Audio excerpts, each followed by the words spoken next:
And how's it going, everyone? Had to let it sit for a minute.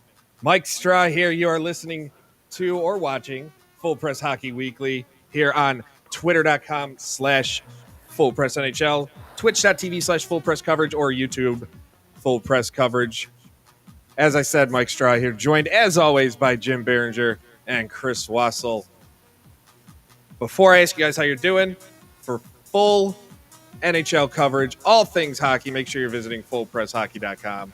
Make sure you are following us on Twitter. You can see our handle right on the screen, Full Press NHL, and subscribe and follow to all of where we are at. So, hockey time. Chris, Jim, how you guys doing? Because I'm kind of afraid to ask, but you know. I'm doing good, to be honest. I'm doing pretty good, Can't complain. I think this is a streak for me, some kind of streak.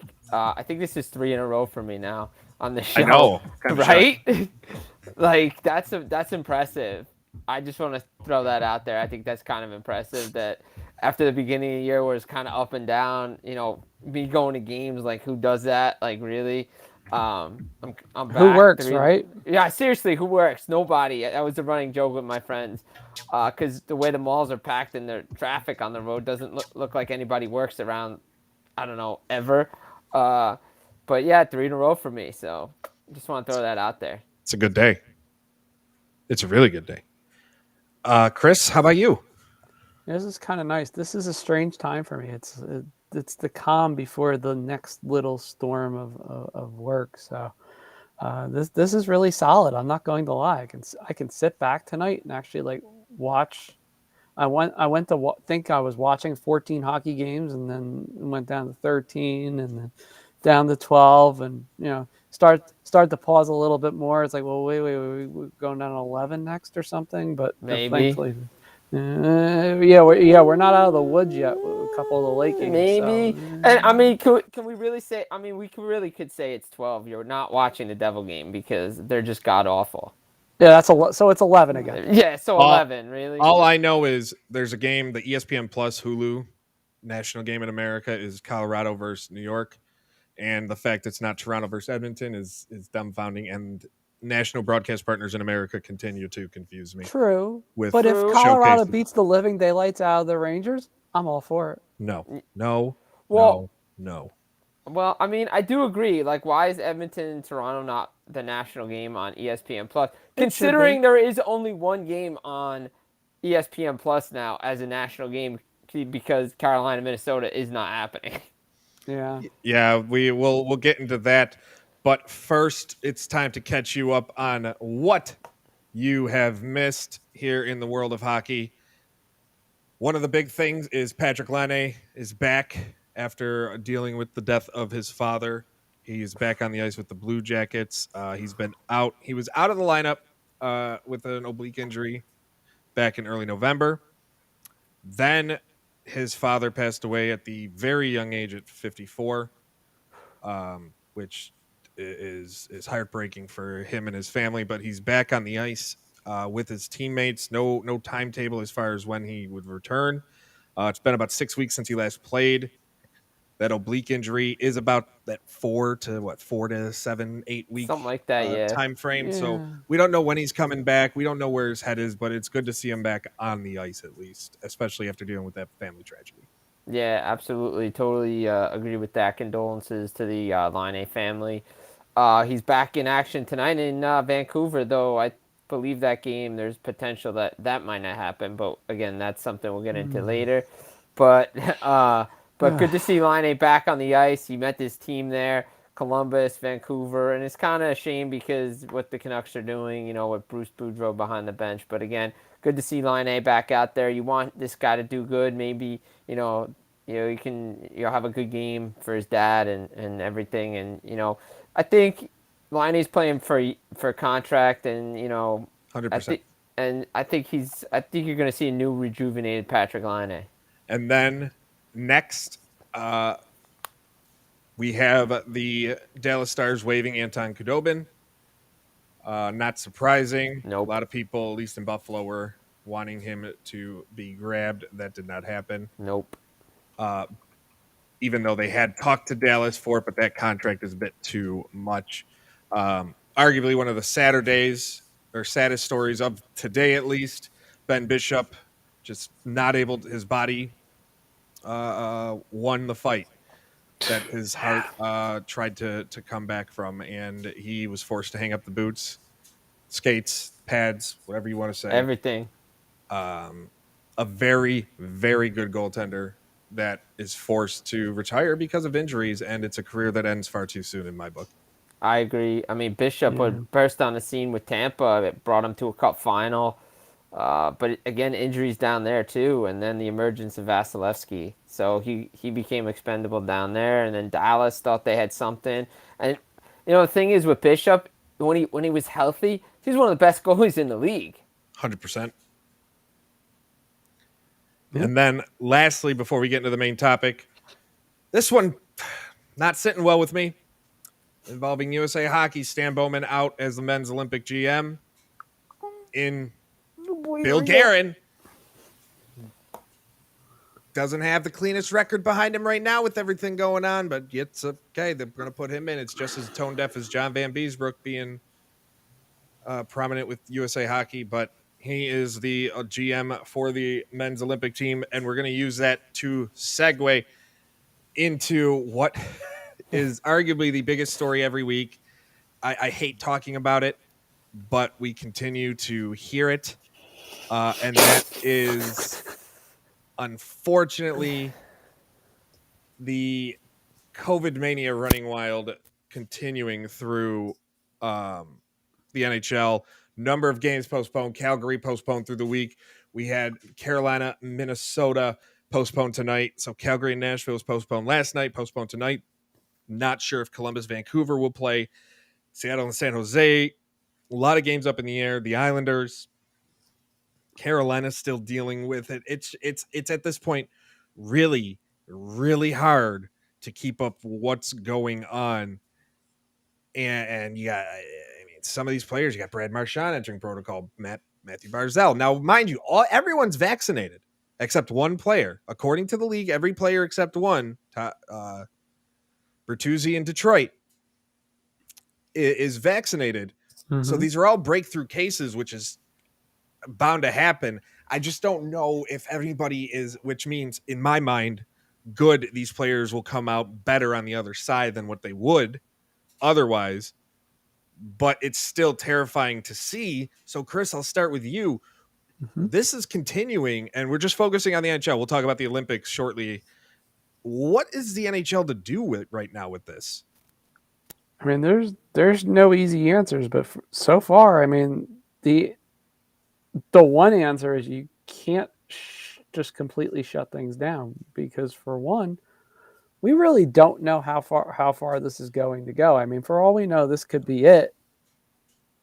And cases start going down in a week. We really don't. There's no way. There's no fluid way of knowing. One of the things that we've noticed, at least in this area, it's kind of just a weird, strange coincidence, but it's starting to become less of a coincidence and more, something's up with this.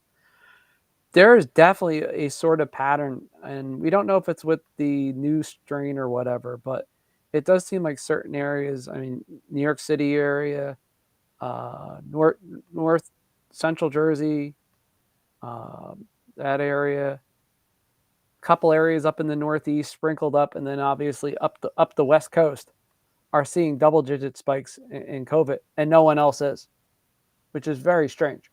I mean, it's weird here in West New York. I'm beyond surprised the Sabres haven't been hit that we know of, solely because Erie County, specifically where Buffalo is based, has been through the roofs with cases. So I'm kind of shocked. They must be doing something to keep them isolated. Don Granato has his team buying in. I mean, they're not successful on the ice right now, but that's a product of goaltending. And then when they get final decent goaltending, they can't score, but whatever, they're a bad team. But at least that, but even still, like, hockey's a contact sport. All it takes is it to pass to one guy in the middle of a body check, and there you go. It's not going to take much. No, It really isn't at this point. I mean, your transmission from person to person is extremely high as it is, and it's yeah, even higher in a sport like hockey. Obviously, I mean, we don't even have to explain that anymore. I mean, we could, but then again, we'd be beating the dead horse really, really bad. yeah. And I'm just so obviously everybody tuning in, everybody on social media, the three of us especially, we're tired of talking about it. We're tired, but it's something we have to until it's gone, and who knows if and when that ever happens. But I, there has to be something. They're coming up with these more restrictions, so no leaving the hotel on the road, all this. But you guys kind of got into it off the air, and Jim, I'll go to you on this. Are we getting to the point? And I know both of you kind of have similar opinions on it. Are we getting to a point where the league really has to consider maybe going on a pause for a couple weeks to get this under control, or is that just not feasible right now with how everything is? It's not very feasible right now. I mean, considering you have to account for a potential Olympic break, which we'll get to later on.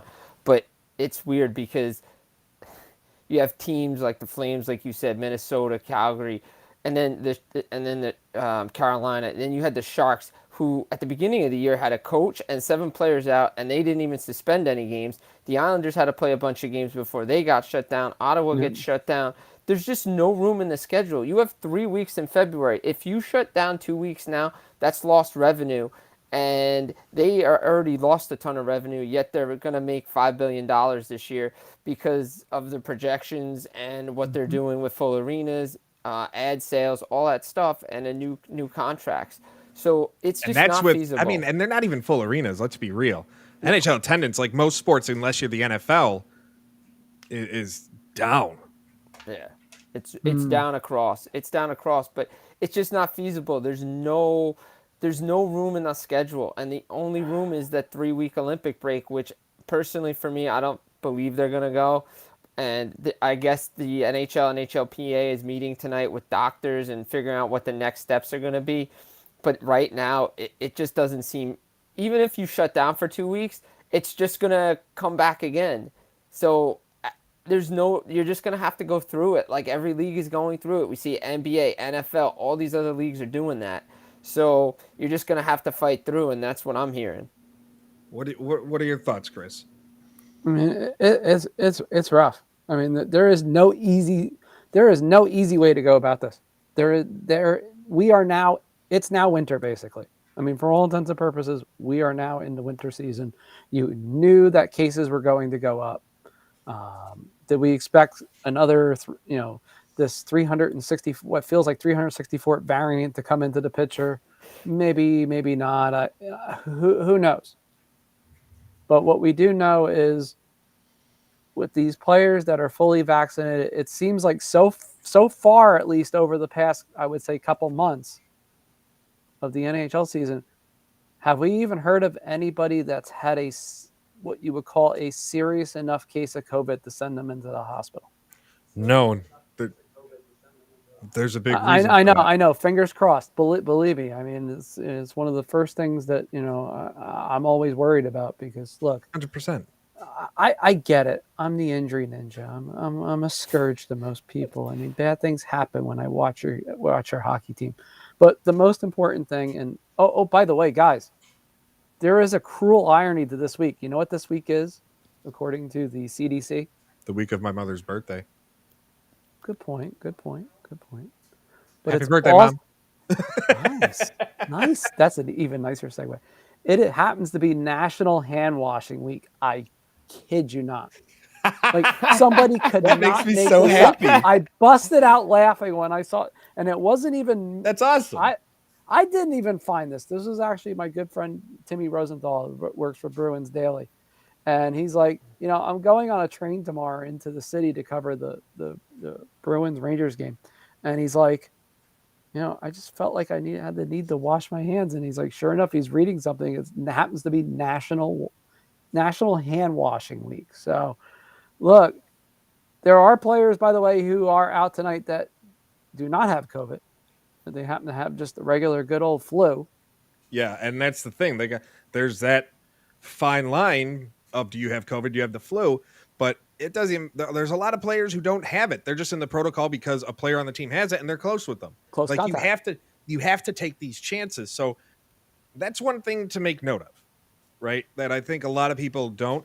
Just because someone's placed in the protocol does not mean they actually are infected or it's a breakthrough case. Right. Because they can be in the protocol and come anywhere near close to testing positive. They may just have been right next to somebody. Next to someone who did test positive, and they're just in the protocol until they get their back-to-back negative tests. Yep. That can very well be it. They're not going to tell us.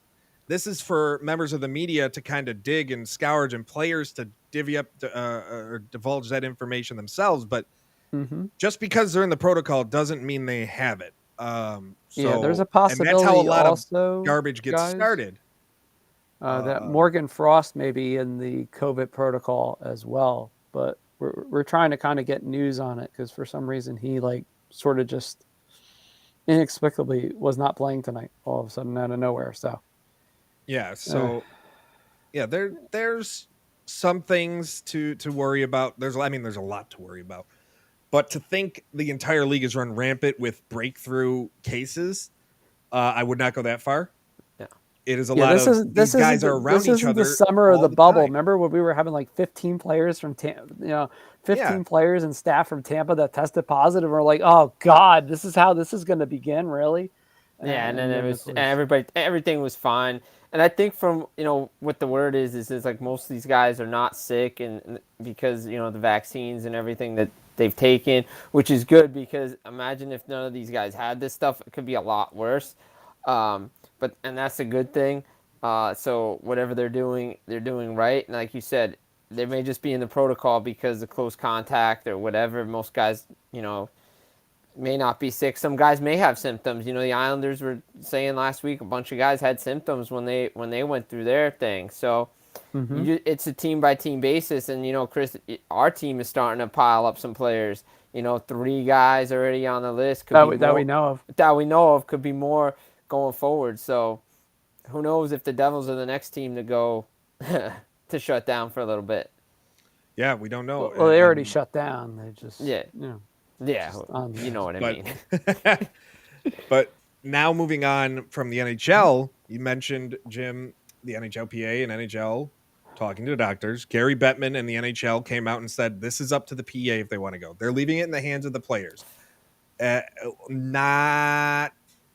I'm 50-50 on it. I get why he's doing it to show good faith in the players making the right decision. But and based on some of the talks with players have said, John Tavares yesterday, he's now reconsidering. He's hesitant because of the new quarantine mandates in China for this. It's becoming more and more, to me, unlikely. Now we all agree. There goes without repeating, but I'm gonna repeat it anyway. We all agree they shouldn't go. But to me, it sounds more and more likely that there's going to be, if the players still decide to go, there's going to be a lot of big name players that don't go that normally would. Yeah, I agree with that 100%. I mean, you hear Pietrangelo come out saying he's got a family. He doesn't want to be away that long. There's one question that just needs to be asked to the players once all the IOC guidelines come out and if the quarantine is as long as it say it is, do you want to be isolated for 5 weeks by yourself? No, you go mad. Right. It's bad enough 14 days in a hotel. At least they had a bike or something, whatever they could get you. They don't even have Big Village has nothing. And it's not like the North American Olympic experience in the Village. It's going to be totally different. So you're isolated by yourself. Yeah, there's a big difference between the Olympic Village in a country like the United States, Canada, England, Italy, things like that, than Russia or China. I know. The experience that the Olympians will have in 2024 in Paris, in the Summer Games in Paris, it's going to be a million times more accommodating and nicer than what they're going to get in China. Japan is going to be completely different. Every country's different, but certain countries like Sochi we saw firsthand accounts from people of it being a dump. Yeah. There's no reason to expect China's not going to be the same way. And do players, especially ones with families, want to deal with this? No, I wouldn't. No way. You're not getting extra money for this, nothing like that. So why would you? Mm-hmm. And the caveat is you're not going to get paid. Yeah. Once the NHL resumes, you're not getting paid. Yeah, there's that whole insurance thing. Right, exactly. So people don't often about. We all know the league didn't want to go. We all knew that. Gary Bettman and Bill Daley, basically at the Board of Governors meeting, basically came out and said what everybody already knew. The owners in the league don't want to go. It's now up to the players to decide. And to be honest, personally, I'm like with you. Is it 50-50? I know they want to show good faith. They negotiated it. They really should have negotiated this as a sidebar because this is too big to be in the CBA type of thing. Yeah, this should have been a sidebar thing. And it's good faith. Though it being in the CBA doesn't bother me because did you really expect this? No. I mean, they weren't going. They're not going to go. Yeah, there's no way. To me, there's no way. There's no way they're going. You might get a couple that decide, but it's like if you're on a mainstay NHL roster and you're a prominent NHL player and it's deciding between risking being 5 weeks or getting paid your few $100,000 game check or whatever it may be and staying in the comfort of your own home and countryside the decision to me sounds a lot easier. I've never been obviously presented with the opportunity to represent my country in the world's largest stage in one of the biggest sports at the Winter Olympics. But you got to think that it's not as big as taking care of yourself. Right, exactly. That's the biggest thing. Taking care of yourself should hold priority over the Olympics. They always can go down the road. I know some guys, this could be their last shot at it, but those guys already have Olympic medals and gold medals or whatever medal that they won. You know the Russian players want to go over there. But the fact of the matter is it's just not the smart business decision from any side of it. Just not a good look because now you're going to be away from your team, not getting paid, and your team's going to be, say you're in a contending team trying to make the wild card spot. Now you're out. One of your star players out 5 weeks. That's not going to help your team. You're not helping your team in a hotel room. That's not good.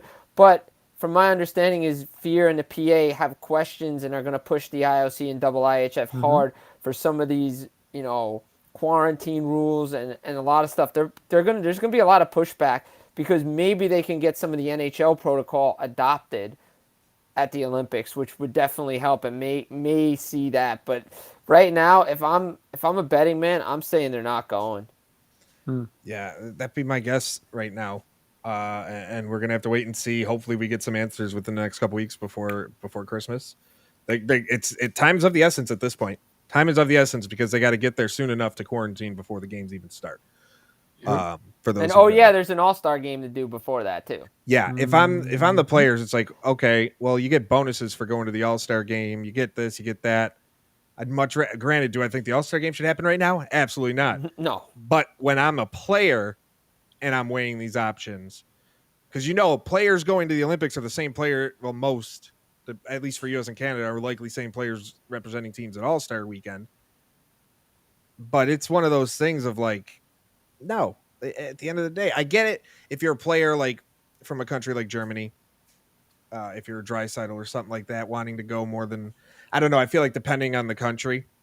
Yeah, but even with Draisaitl, you could still wait till 2026. Yeah, he's young enough. He's young enough. Like, he can wait. Like, all those guys can wait. Or get the World Cup tournament back in 2024 and have a true World Cup, not this Young Stars game and Team Europe. Put the 8 best nations in a World Cup and have it and do it that way. Exactly. That's kind of how I'm feeling, how I'd like to see. So we're just going to have to wait and see. And another thing about waiting and seeing is we've been waiting and waiting and waiting and waiting and still seeing no end in sight about the Arizona Coyotes. The Arizona Coyotes. What is this team doing? I don't get how they are defaulting on loans still. No one knows where they're going to play. And if they don't pay by December 20th, they're going to be locked out of their arena. So, what is going on? And are we finally getting to the end where the NHL has to just be tired of this? Like, this is, at the end of the day, no matter how much they try, this is a black eye every single time this comes up, because this isn't the first time they come up where they're defaulting on their payments. Absolutely. Yeah, I mean, this is bad. Definitely bad. And it's funny because you see like little inklings of, say, like there being an end game of sorts to Tucson, either Tucson or maybe like the Mesa, Scottsdale area, etc. But there's nothing ever that's really concrete when this is reported on. Never. So the only thing you wonder that's concrete, I'm not even going to say it's concrete, but the most prominent thing is about the team going to Houston, which one I think would be an absolute dumpster fire of a decision. Texas is not a state for hockey. I don't care. The Stars worked, but it's one team. And that's probably as big. And there's other markets. And I'm not going to say they need to go to Quebec. I'm not that person that automatically says send them to QC. There's other markets within this country, within the United States too, that out west even, that I think would do better off.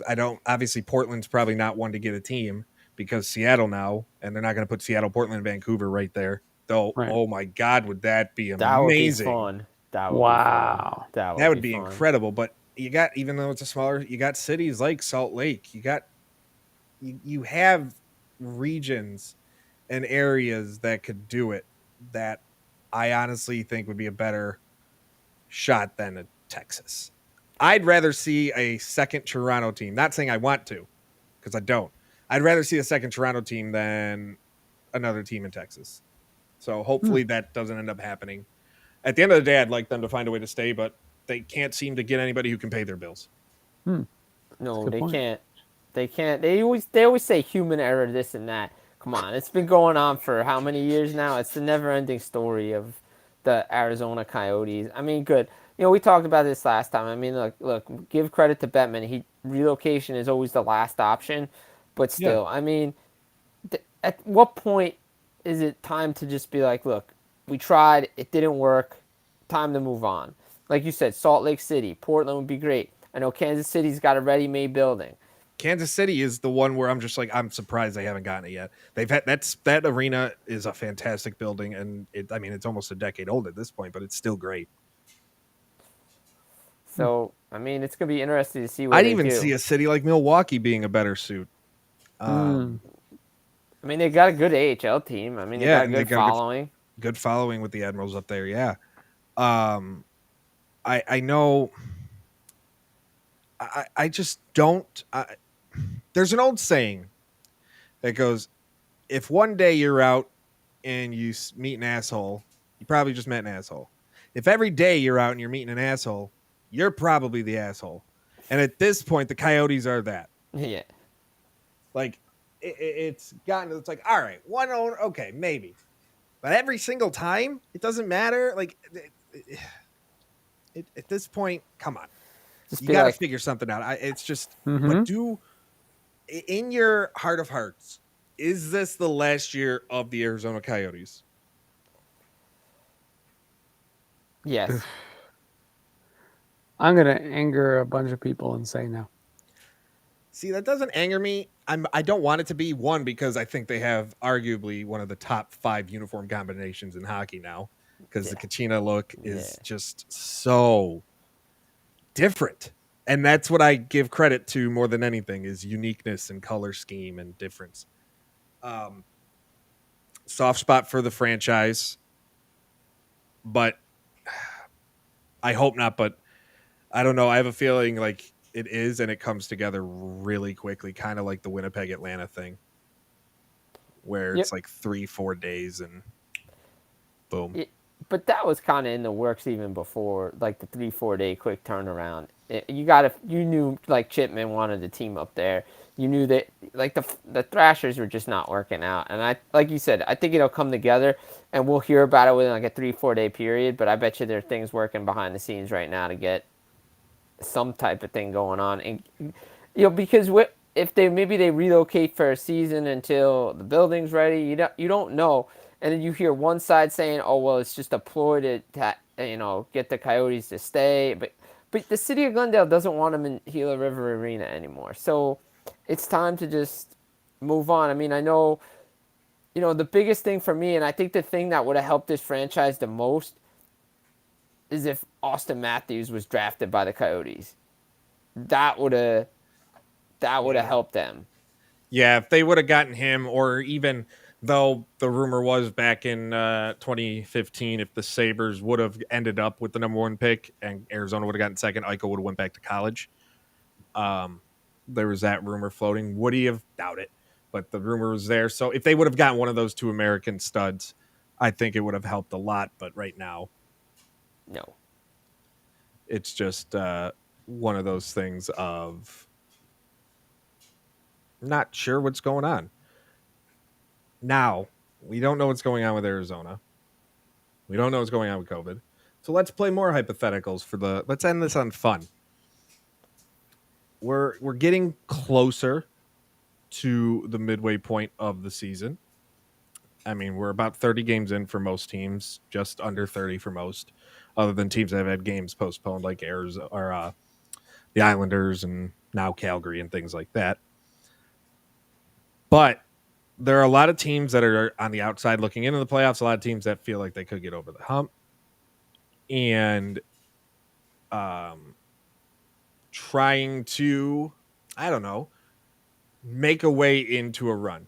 So, with that said, let's talk about some players that could get teams over the hump that might be on the block and maybe salvage. Obviously, it depends on what a team wants. You already saw one of the bigger pieces in Jack Eichel go. But could you see other players not of that stature, but of maybe just under tier level? And Jim, I'll start with you. Are there any players out there that you could see really becoming a difference maker type of player? There's a couple that come to mind for me, but I'm not sure if they would really be a true difference maker. I think what we're going to see is more depth, but I think one guy that could definitely be a difference maker might be a guy like Alexander Georgiev of the New York Rangers. His his trade stock has gone up this past week, considering what he's done filling in for Igor Shesterkin. I know the Rangers are trying to move him. That would be a piece the Rangers could move, especially with, since they have Kincaid in the minors and Huska. A team like Edmonton could use him. It wouldn't be surprising. Maybe Colorado looks at him too, but Edmonton definitely could use a guy like that. To me, I think the one guy that's still out there that a lot of people, as much as he's settled in, I don't know. I know it would be a conversation to have. Do you want to move again? But Marc-Andre Fleury seems to be a guy that would be on a move. It could make a difference maker for a team in contention trying to make a playoff run or get over the hump in a playoff series. That veteran presence, the playoff experience, I think those two guys, especially Fleury, would be impact players.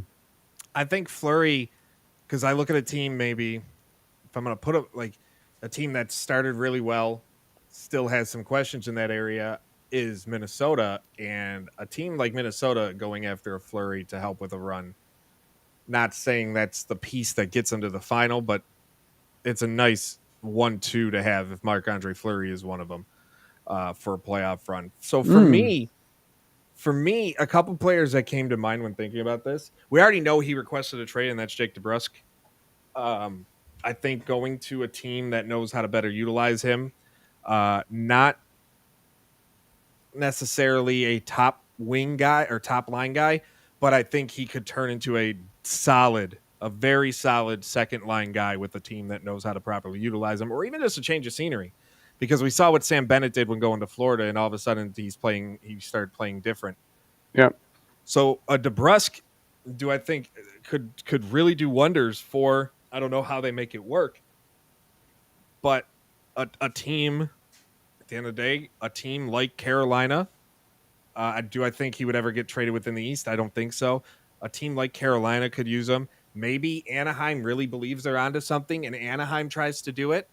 Calgary solidifies something by bringing in a Debrusk. Like he could do it. He's that player that I could see like benefiting the most from a change of scenery. And then as far as a goaltender, there's Fleury, but I do wonder if, and you brought up Georgia. I do wonder if a guy like Jonas Korpisalo could be a nice piece to someone as a backstop. Depending on what Columbus does, obviously they know obviously Merklin's is their number one guy, but you still in this league need to have that backup that can be reliable. The way load management nowadays and injuries popping up, and in the league of COVID, Elvis might be gone for a few weeks, one out of nowhere, and then you need him. So it's kind of tough, but he's another player that I could see really being a nice piece to somebody. Yeah, for sure, no doubt. I mean, Debrusk is interesting because of he could go a bunch of places, like you said. A team, when you were saying team that could utilize him the right way. It all depends on what Malkin does when he comes back for Pittsburgh. But you never know. Debrusk at Pittsburgh could work. I don't know if the Bruins would ever do that, but there's a team that could probably utilize him the right way. Edmonton's always looking for depth scoring. So those are some possibilities for him as well. Like you said, Sam Bennett to Florida, but what a great mix. He was always good in Calgary, but for some reason, it just didn't work out. Now he's fitting in like Anthony Duclair down there. Duke has just turned it around there. But yeah, I mean, it's interesting. You see some of these names on like these trade bait boards, like Ben Sherrod. I wouldn't be shocked if the team adds him for depth. Like, for instance, like Tampa Bay, they always look for depth defensemen come playoff time. Somehow they'll always make it work because of the cap, but because they have teams to eat money. So yeah, I like those two picks for sure. What about you, Chris? Anybody that comes to mind for you? Yeah, it's weird because I mean I was just looking. I mean, there's a couple players even on the Devils that if they wanted to, God forbid, sit there and just dump. Yeah. This is Dougie Hamilton guy. I think they should try and flip. Jeez, Imagine. But no, I mean, the riskier one would probably be a guy like Pavel Zacha. That would be interesting just to see what they could fetch from, because there's a few teams that have already expressed interest. Obviously as a winger, Jim, not as a center. No, absolutely. It's so much better as a winger. But that's one player. Obviously, there's been a tiny bit of PK Subban talk, not much, but I feel there's always talk about him. Yeah, but because of the type of player he is and how polarizing he is. The thing is, though, like he hasn't been that bad this year. Well, that's the thing. He hasn't been bad. He's focused on hockey, and come the trade deadline, that salary isn't as bad as you think it's going to be. Yeah, it's looking pretty good then. It's looking really good. Devils could still eat some, and by that time they'll probably be out of contention anyway. So a team down the run who needs a depth defenseman, put him in the right role. He's still got a great shot on the power play. You never know. It's worth the shot. I mean now you have things in motion now where you didn't expect them. I mean, for example, looking at the standings the other night and seeing Anaheim on top of the Pacific Division was a little bit weird. I have to admit, even for me, that those are days of 2007, right there, sitting out there on the West Coast, going, wow, the Ducks are good again. They're definitely a team that could take a shot. I mean, maybe they don't look at it as say, hey, we're going to make the playoffs. But maybe his way of saying, hey, we're building something here. We could still make a piece or two work to get a player like that for the trade deadline. What about the player? I don't know if he gets talked about enough, right? But he's put up 15 points this season on a really, really bad team, the worst team right now in the league. And that's Phil Kessel. Could he still be a piece, not a prominent one, but a piece for a cup contender as a depth player for someone? Granted, I know we're talking about a cup contender and playoff run and stuff 30 games into the season, still 50 games to go, 50 plus for every team. But could he still be a type of player that if you're a GM, you can go, well, I can get him on the cheap easily, and he can come in and help? I'd say so. Yeah, why not? I mean, look, I think Phil needs a change of scenery, and look, the way Arizona wants to dump salary, I wouldn't be shocked if they try to move Kessel at the deadline. Definitely a contending team will look to go after him. Arizona's going to eat the 50%, whatever, and what's allowable by the CBA, and then he goes to a new team. And I definitely think Kessel's going to get moved. He's definitely a guy I could see definitely getting moved for sure. Even Kessel thinks he's going to be moved at some point, basically. Yeah, and as far he's basically come out and said in so many words that he's going to now. All right, how about this one? Now I know this is going to this could be interesting. How about a guy like Evgeny Dadonov, who's kind of at least rediscovered his game a little bit after absolutely falling off the table for a season plus. That would be, I mean, again, like Jim said, it's one of those trades that probably has to happen closer to the trade deadline. Just to make the numbers work. He's one, and then you have the Edmonton Oilers, who are always been perpetually looking for. Let's see if I get this right. A backup goaltender, or 1B goaltender.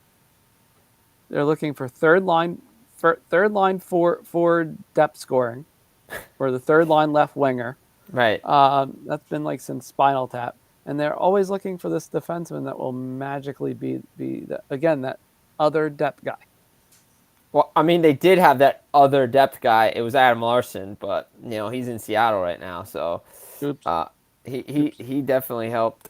Well, the thing is interesting though with Vegas though, because they're gonna have to figure out a way to get Eichel into this team under the salary cap. They say they have it. I mean, who am I to argue? But who's moving? Riley Smith, Dadonov? I would think it would be Dadonov, right? Because right now, I mean, they sit with, as of today, 480,000 in cap space. Yeah, literally, it's like right up. I mean, Eichel is on long-term IR. Right. He's eventually obviously going to come back. They got 2 months basically to figure it out. But yeah, they got to find out, because I mean that's a cap hit of 10 mil. Right. But it makes me wonder with Eichel, do they pull the Nikita Kucherov and just be like, just stay out to the playoffs? Like, hey, you want to come back around like late April? Not that bad. I don't think take a couple. I think they try it. The I, NHL. That's when I think the NHL goes, not this shit again. Yeah, right. I'll be perfectly honest though. I don't think the NHL even has to step in at this point. I think Jack Eichel steps in and says, "I want to play." Right, exactly, and that's it. I mean, you got to think about what. Obviously, Mike, you know it a little better than we do. What he's been through over to say the past year to 2 seasons. Yeah, this is a guy chomping at the bit to get back on this ice in a game. Just imagine if he actually had the surgery in the summer. Oh, he would have got the haul the Sabres would have got for that kid. Would have been otherworldly. Like maybe one of the biggest, arguably one of the biggest hauls over the last 20, 30 years. You'd be looking at maybe something equivalent to like a Lindros deal. For what they'd be able to get for him because of what he can do. They've seen what he did on a really, really bad team. Imagine that talented player on a really, really good team. Exactly. So, yeah. I mean, he was in the MVP conversation for the longest time. Until he got hurt, yeah. But you got to look. You're talking about players, and we'll actually transition to this for the rest of the show. It is interesting what they decide to do, because Riley Smith is a UFA at the end of the year. He's got that $5 million cap hit. Like, he is an assistant captain, but do you find a way to move him? Do you find a way? Like, you're gonna have to do some cap dumps, and Dadonov would have to. I mean, he's got a year at $5 million after that. I don't think a lot of people want a 32 or 33-year-old at that point with him. He does have a modified no trade. Like Smith has no movement clause or anything like that. So They're he's not. out. They're not. So to me, yeah, he's the clear cut. See ya.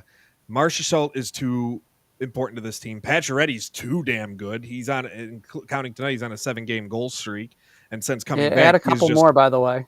Yeah, and since coming back, he's just lit the world on fire and made Vegas 12 look. goals. I mean, this is insanity. I mean, look, that line is frightening. You're not well, but of course the obvious is you're not putting Jack Eichel on that line. So No. we don't have to worry But about if only that. Vegas had a goaltender. Oh wait, they got rid of the wrong one. You know what's weird about someone that who watched one too? Leonard here, I just no. Leonard will never be a number one guy. Yeah, he just cannot. He cannot get any kind of traction or momentum in Vegas. He cannot, because Fleury's not there. Yeah, there's no one to bail him out. Yep. And that's exactly Leonard was what good in Vegas. People have talked about this, and they've said this in effect the same problem that Colorado's having right now. There's nobody to bail Darcy Kuemper out. Exactly. Look, Kuemper's had his 20-30 game runs with a couple teams now, obviously Arizona, Minnesota, etc. But at some point, it invariably comes where he has the same problem, and he's just kind of like waddling But other than that, I mean, you have Riley Smith. That's 5. You still got to figure out $5 more mil. More mil. Do you move a guy who's currently on IR in an Alec Martinez? Do you throw him onto long-term injured reserve, and that's how you do it? That's one way. Because then you're throwing that $5 million on 34-year-old 5.2 hit on there, and there you go. You get rid of Smith, you put Martinez on long term, and you're good. I mean, and if you really have to, just to create some cap space for yourself, you do yourself the favor and just dump Nolan Patrick on there while you're at it. Yeah, exactly. Because he's not coming back either. No, and it's only 1.2, but it still helps. But yeah. It opens up for them to make another move if they want to add a depth forward. Yeah, but not by much. Not by much. Again, then Jim, they're in that situation where they have to go right up against the trade deadline before making a trade and hoping that player is available by then, because teams look inevitably going to get wise at this. I don't know when, but you hope at some point. Yeah. And they'll go, okay, we're just going to jump the shark a little and trade for your guy, or the equivalent of the fantasy hockey draft of, oh, I'm going to draft a guy because I know you're going to draft him. Yeah, right. Exactly. It's pretty. But eventually these teams, eventually teams around the league are going to be like, look, we're not going to bail you out anymore, sending you dead cap space. Like, no, we need to, I want to see that come to an end. I want to see GMs no longer be buddy with each other. Expansion is done. I don't want to see any more buddy. I want to see vindictive trading, vindictive hostage taking, vindictive, whatever term you want to use. I want GMs to be jerks to one another. And I want to say, like, other than that, you're SOL. If you really want them, otherwise you're keeping them on long-term IR, and you're kind of screwed. Yeah, we're not helping you out anymore. Like, everybody helped out Tampa. People were kind of reluctant to help out Vegas. We'll see what happens. And I've never understood the whole helping out an organization, because at the end of the day, okay, you're giving them a better chance to win because the salary cap was put in place for a reason. You have to figure out the gymnastics to make it work. I understand LTIR, you could have so many players up to a certain amount of money, and they've been able to make it work, but it's weird. You trade like David Clarkson's contract, this guy's hurt, just put him on LTIR. It's just like, wait a minute. Come on. Pavel Datsuk's ghost. From Arizona to somebody. Yeah.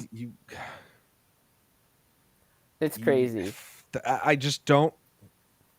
Excuse me. I don't get it. I don't understand why this still exists. It is something that I think needs to be looked at. But my biggest thing is I really, really want to see teams stop helping each other. Yeah.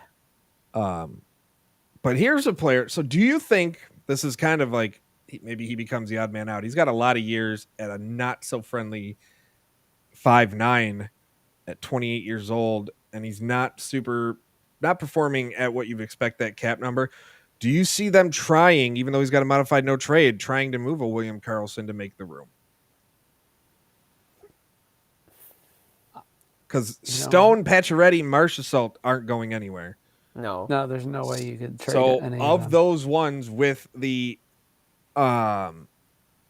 modified with the no movement or no trade, Karlsson seems to be, and he's a center. Karlsson seems to be the. He's got a lot of years on that deal, though. Yeah. Can you stomach he's that? got 6 more years, and that's the thing. This is where a team goes. I'm not helping you by just taking this. You're giving me more. And it's not like they can give up a first-round pick this year. That's a humongous sweetener there. Yeah, exactly. I mean, if he had 2 or 3 years on it, I mean, okay. I mean, it's not great, but it's not horrible. But you're looking at 6. Yeah, it's a tough thing. Whatever they're going to ultimately end up doing, who knows? But it's gonna make the inner GM and all of us really, really excited when the time comes and they have to try and do this, because there's gonna be us wondering what they're gonna do, and then when they do it, we're gonna go, how the hell did they get away with whatever they did? Yeah, right. Exactly. Because right now, I mean, obviously, for what it's worth, Karlsson has a 10 team no trade. Yeah, so he's not gonna. It's not gonna be to do a bottom feeder team, guys. No, 100%. So that right there almost like nearly kills any trade value, especially in years 1, 2, and probably the next 3 years. Yeah, I'm really interested to see ultimately what happens, but for now, we don't know what happens. This league right now is in a lot of ebb and flow. There's a lot of things going on. But what we do know for sure is that next week we will be back at 8 p.m. Eastern on Tuesday night. Same time, same place. Make sure you are following us on Twitter at Full Press NHL. You can follow myself at Mike Straw Media, Jim at Jim Behringer, Chris at Chris Wassel DFS. Subscribe to Full Press coverage on YouTube. Follow us on Twitch. Until next time, take care of one another, be safe, and we'll see you next week.